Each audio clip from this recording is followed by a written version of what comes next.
Zero Motorcycles on tuore tuttavuus kotimaan prätkämarkkinoilla.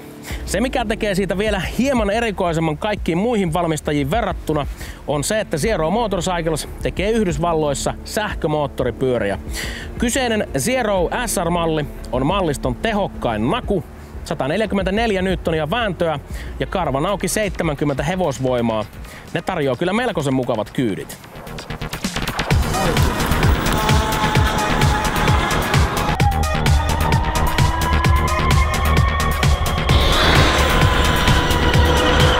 – 70 hevosvoiman huipputeho ei luonnollisesti kuulosta prätkämaailmassa kovin kummoiselta lukemalta, mutta polttomoottoriin verrattuna merkitystä onkin roimalla vääntömomentilla ja sähkömoottorin tehon tuotolla. Huipputeho tuodaan peliin välittömästi. Sen ansiosta SR kiihtyy lähtösijoiltaan 100 vauhtiin 3,3 sekunnissa. Merkille pantavaa tehon välittämisessä tien pintaan on myös se, että sähkömoottorin tuottama voima ei hupene sutimiseen. SR ei siis sudi eikä juuri keuli, vaikka suorituskyky riittää jättämään melkoisen läjän nakupyöriä taakse.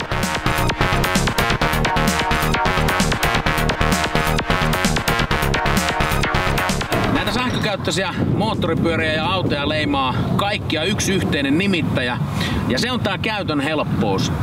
Zero Motorcycles toimii hyvin pitkälle samalla periaatteella kuin vaikkapa Tesla. Eli käytännössä virrat päälle, moottori run-asentoon ja sen jälkeen se homma toimii niin, että kaasusta kääntämällä pyörä lähtee.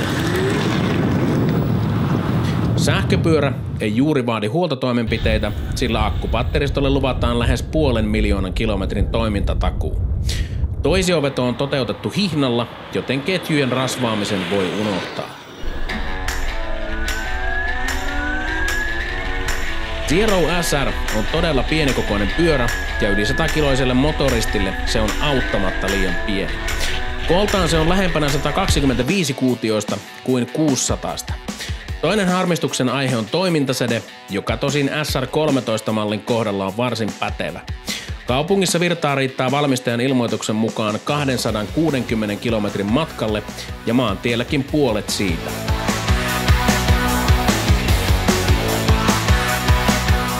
Liian pienestä toimintaseteestä nariseminen kannattaa jättää matkamotoristeille, sillä perusnakupyörällä matkaa ei taiteta juurikaan enempää yhdellä tankillisella. Ja Zeron tapauksessa se tankkaaminen vasta mukavaa onkin, ainakin rahamielessä. Tankillinen nimittäin kustaltaa reilun euron. Toki lataaminen ottaa myös aikaa, sillä tyhjästä täyteen ladattaessa aikaa kuluu reilut 8 tuntia.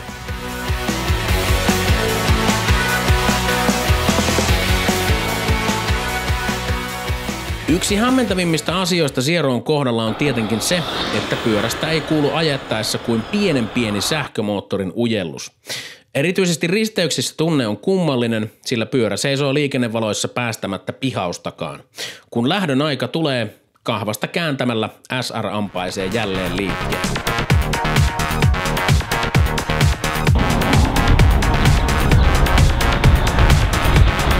Voimakkaan pyörän potentiaalia ei pääse hyödyntämään katuajossa täysimittaisesti, mikä on sääli, sillä radalla Zero SR voisi osoittautua yllättävänkin rivakaksi peliksi.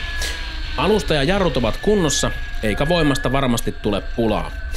Yksi rajoite on kylläkin se, että kallistusvarat eivät ole kovinkaan suuret.